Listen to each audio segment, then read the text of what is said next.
Mike Wells from the Indianapolis Star with Bob Kravitz. Pacers coming off a very impressive 107-90 victory in Game 1 of the playoff series. Bob, you thought going into the series that the way the Pacers finished the regular season was some concern. Did they remove any doubt? They started to. I mean, they definitely played the way they did the first 75 games. I thought Paul George was just unbelievable. I haven't seen a triple-double since Wells ordered from the In-N-Out burger.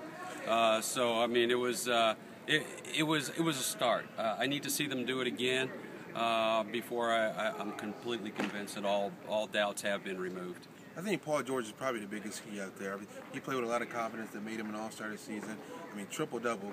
Only Mark Jackson's the only other Pacer that did it. Reggie Miller never did it before. Jermaine O'Neal hadn't done it. Ron Artest hadn't done it. But Paul George, I think he is the key going forward with them. When he plays with confidence, everybody else follows behind. The best part of the scoring line to me was 17 of 18 from the free throw line.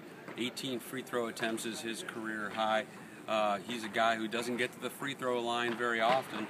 And that's always kind of been, one of the criticisms of Paul is he's not aggressive enough. But clearly he saw what he did and didn't do in the Miami series last year and came out here and just played with his hair on fire. Another player to play for was George Hill. Pacers 6 straight games, the way they ended the regular season, losing by at least 20 points at some point in the game.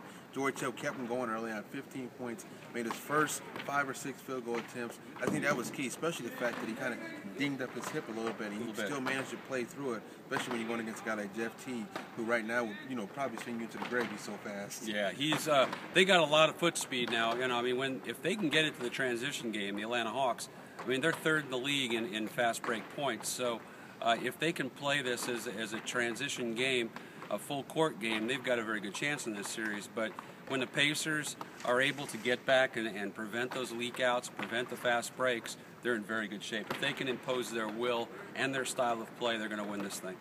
Game 2 on Wednesday night. The biggest thing with the Atlanta Hawks, they just want to get 1 of 2, so the Pacers cannot get complacent. They got to realize they need to go down to Atlanta 2-0 in the series. We'll see what happens. Game 2 Wednesday night here, 7:30 at Bankers Life Fieldhouse.